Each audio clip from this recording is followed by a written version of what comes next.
जय श्री कृष्णा, राधे राधे। आज मैं आपको बताऊंगी कि वैशाख मास में कृष्ण पक्ष में आने वाली एकादशी का व्रत कब रखा जाएगा और इस दिन हमें पूजा कैसे करनी है, कौन से मंत्रों का जाप करना है, और साथ ही आपको सुनाऊंगी व्रत कथा। वैशाख मास के कृष्ण पक्ष में आने वाली एकादशी को वरुथनी एकादशी के नाम से जाना जाता है। माना जाता है कि वरुथनी एकादशी का व्रत रखने से और इस दिन भगवान विष्णु की पूजा करने से साधक को वैकुंठ की प्राप्ति होती है। यही कारण है कि वरुथनी एकादशी को कल्याणकारी एकादशी के नाम से भी जाना जाता है। तो चलिए जानते हैं कि व्रत किस दिन रखा जाएगा। हिंदू पंचांग के अनुसार वैशाख मास के कृष्ण पक्ष की एकादशी तिथि का प्रारंभ होगा 15 अप्रैल को रात्रि 8:45 पर और इसका समापन होगा 16 अप्रैल को शाम 6:14 पर। तो उदया तिथि के अनुसार वरुथनी एकादशी का व्रत 16 अप्रैल 2023 रविवार के दिन रखा जाएगा। साथ ही व्रत का पारण अगले दिन यानी कि 17 अप्रैल को सुबह 6:20 से 8:51 के बीच में किया जाएगा। लेकिन आपको व्रत का पारण 7:30 बजे से पहले ही कर लेना है, क्योंकि सोमवार के दिन 7:30 बजे से राहु काल लग जाता है। राहु काल में कोई भी शुभ कार्य करना अच्छा नहीं माना जाता। इसीलिए आप 6:20 से लेकर 7:30 के बीच में जो समय है उसी में व्रत का पारण कर लें। अगर आप एकादशी का व्रत रखना चाह रहे हैं तो आप इस दिन सुबह जल्दी उठकर स्नान करें और बाद में भगवान विष्णु की फोटो या मूर्ति जो भी आपके घर में है उसके समक्ष घी का दीपक जलाएं और व्रत का संकल्प लें। एक पानी का कलश भी वहां पर भर कर रख लें और बाद में एकादशी की व्रत कथा सुने। भगवान विष्णु को तुलसी के पत्ते इस दिन अवश्य चढ़ाने चाहिए। तुलसी की पूजा भी करनी चाहिए, लेकिन रविवार के दिन तुलसी में जल नहीं डाला जाता। इस बात का विशेष तौर से ध्यान रखें। इस दिन सुबह या शाम को घी का दीपक तुलसी में अवश्य जलाएं। रविवार और एकादशी के दिन तुलसी के पत्ते नहीं तोड़े जाते, तो आप ऐसा करना कि शनिवार के दिन तुलसी के पत्ते पहले दिन तोड़कर रख लें और दूसरे दिन चढ़ा दें।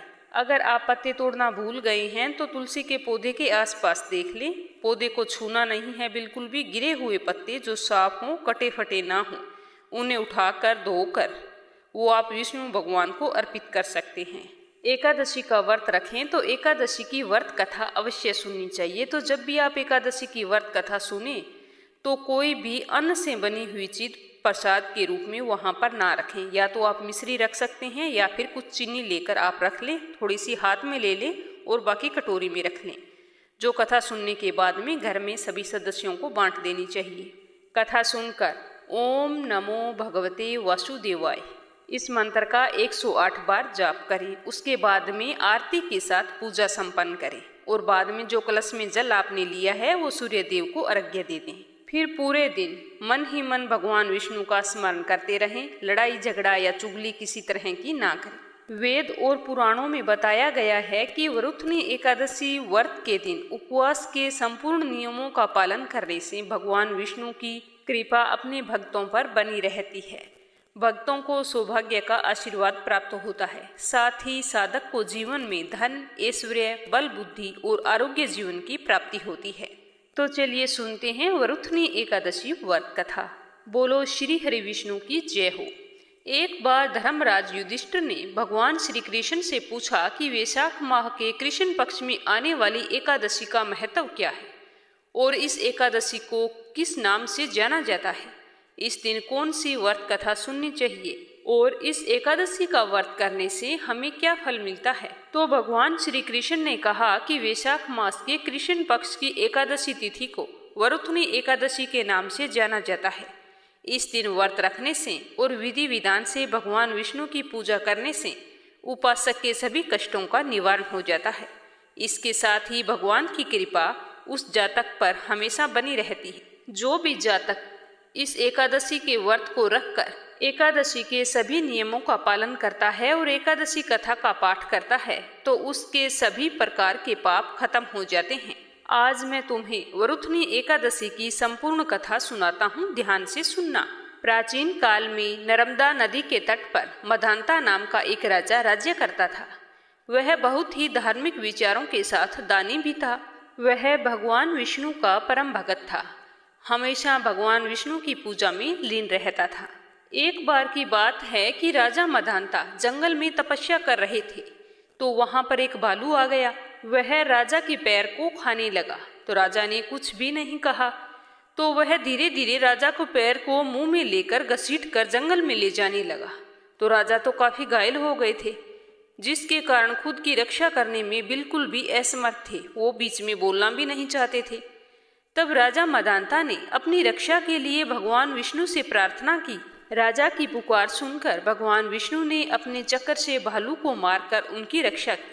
लेकिन जब तक भालू राजा के एक पैर को बिल्कुल खा चुका था, तो राजा काफी दुखी हुए और फिर भगवान को याद किया और कहा कि हे भगवान, ये मेरे साथ क्या हो गया? मैं अपनी प्रजा की देखरेख कैसे करूंगा? भगवान विष्णु अपने भगत की करुणामयी पुकार सुनकर प्रकट हुए।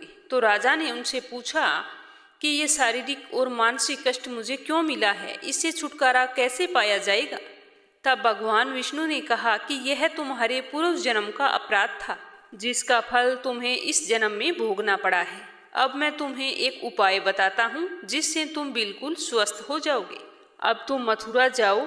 वैशाख माह के कृष्ण पक्ष की एकादशी तिथि आने वाली है। उस एकादशी को वरुथनी एकादशी के नाम से जाना जाता है। तो तुम ऐसा करना, उस दिन व्रत रखना और मेरे वराह अवतार की पूजा करना। तो इस व्रत के प्रभाव से तुम फिर से पहले की तरह हो जाओगे। तो व्रत का सारा विधान सुनकर राजा ने भगवान विष्णु को प्रणाम किया और मथुरा चले गए। वहां पर जाकर भगवान की श्रद्धापूर्वक आराधना की और वरुथनी एकादशी का व्रत रखकर वराह अवतार की पूजा की और साथ ही व्रत कथा सुनी और भगवान के मंत्रों का जाप भी किया। तो इस व्रत के प्रभाव से राजा को अपना पैर वापिस मिल गया और उन्हें हर तरह के दुखों से छुटकारा मिल गया। उसके बाद राजा मदांता आने वाले हर साल की वरुथनी एकादशी का व्रत बड़े ही विधि पूर्वक किया करते थे। तो इस व्रत के प्रभाव से राजा अपने जीवन के समस्त सुखों को भोगते हुए स्वर्ग लोक को गए। जो भी व्यक्ति भय से पीड़ित है, उसे वरुथनी एकादशी का व्रत रखकर भगवान विष्णु का स्मरण करना चाहिए। इस व्रत को करने से समस्त पापों का नाश होकर मोक्ष की प्राप्ति होती है। बोलो श्री हरि विष्णु की जय हो। एकादशी के दिन भगवान श्री हरि विष्णु के साथ साथ श्री कृष्ण की पूजा भी की जाती है। तो इस दिन बांके बिहारी ठाकुर जी, कृष्ण जी, इनके कोई भी स्वरूप की एक कथा हमें अवश्य सुननी चाहिए। तो आइए आज अपने सुनेंगे कृष्ण जी की एक बहुत ही सुंदर कहानी। पौराणिक कथा के अनुसार भगवान कृष्ण का एक परम भगत था। उसका नाम था कुंभन दास। कुंभन दास के एक बेटा था। बेटे का नाम था रघुनंदन। कुंभन दास के पास भगवान श्री कृष्ण की एक फोटो हुआ करती थी, जिसमें वो बांसुरी बजा रहे थे। कुंभन दास हमेशा उसकी पूजा में लीन रहते थे। वह अपने प्रभु को कभी भी कहीं नहीं छोड़कर जाते थे। एक बार कुंभन दास के लिए वृंदावन से भागवत कथा के लिए बुलावा आया। तो पहले तो कुंभन दास ने उस भागवत में जाने से मना कर दिया, परंतु जब लोगों ने बहुत ज़्यादा आग्रह किया तो वो जाने के लिए तैयार हो गई।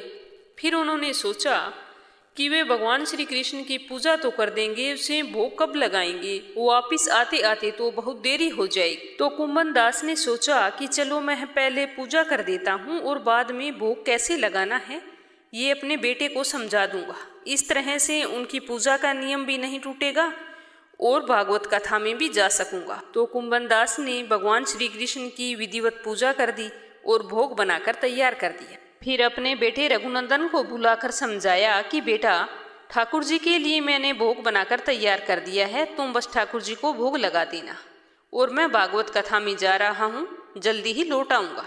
इतना कहकर कुंभन दास भागवत कथा में चले गए। तो पीछे से कुंभन दास के बेटे ने भोग की थाली लाकर ठाकुर जी के सामने रख दी और उनसे कहा कि आए और भोग लगा लें।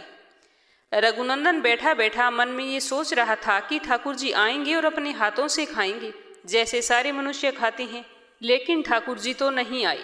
कुंभन दास के बेटे ने कई बार भगवान श्री कृष्ण से विनती की कि आप आएं और भोग लगा लें। अगर आप भोग नहीं लगाएंगे तो मुझे बाबा आकर क्या कहेंगे कि एक काम करने को बोला था वो भी ढंग से नहीं किया।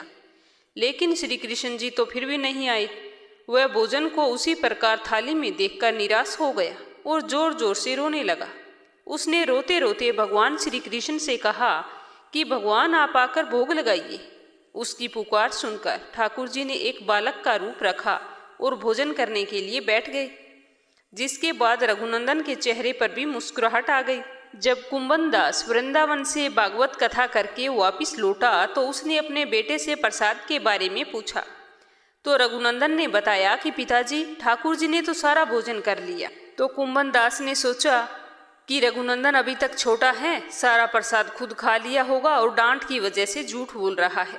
तो अब तो रोज कुंभन दास भागवत के लिए जाते और शाम को आते तो सारा प्रसाद खत्म हो जाता था। रोज रोज का यही ढंग देखकर कुंभन दास को लगा कि अब उनका पुत्र कुछ ज्यादा ही लगता है झूठ बोलने लग गया है। लेकिन उनका पुत्र ऐसा क्यों कर रहा है, क्योंकि वो झूठ तो कभी बोलता नहीं है।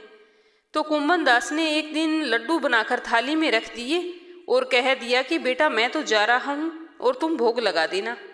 तो रघुनंदन ने कहा, जी बाबा भोग लगा दूंगा, आप जाइए। तो कुंभन दास उस दिन कहीं नहीं गए और छिप कर बैठ गए और देखने लगे कि आज पता चल जाएगा कि क्या बात है। थोड़ी देर बाद रघुनंदन आता है रोज की भांति, थाली ठाकुर जी के आगे रख दी और आवाज लगाई कि ठाकुर जी आओ भोग लगा लो। तो ठाकुर जी एक बालक के वेश में कुंभन दास के बेटे के सामने आकर बैठ जाते हैं और जैसे ही रघुनंदन ने ठाकुर जी से भोग लगाने के लिए बोला तो ठाकुर जी लड्डू खाने लगे और सारे लड्डू खत्म कर दिए। कुंभन दास किवाड़ के पीछे बैठा बैठा इस घटना को देख रहा था, तो वह तुरंत वहां से उठा और आकर ठाकुर जी के चरणों में गिर गया। ठाकुर जी के एक हाथ में लड्डू और दूसरे हाथ का लड्डू मुंह में जाने ही वाला था, लेकिन ठाकुर जी उस समय वहीं पर जमकर रह गए। तभी से लड्डू गोपाल की इस रूप में पूजा की जाने लगी। कहा जाता है कि किसी भी दिन इस कथा का पाठ करें तो कृष्ण कन्हैया बहुत ही प्रसन्न होते हैं और अपने भक्तों की समस्त मनोकामनाएं पूरी करते हैं। बोलो कृष्ण कन्हैया की जय हो, बोलो बांके बिहारी की जय हो, बोलो ठाकुर जी की जय हो।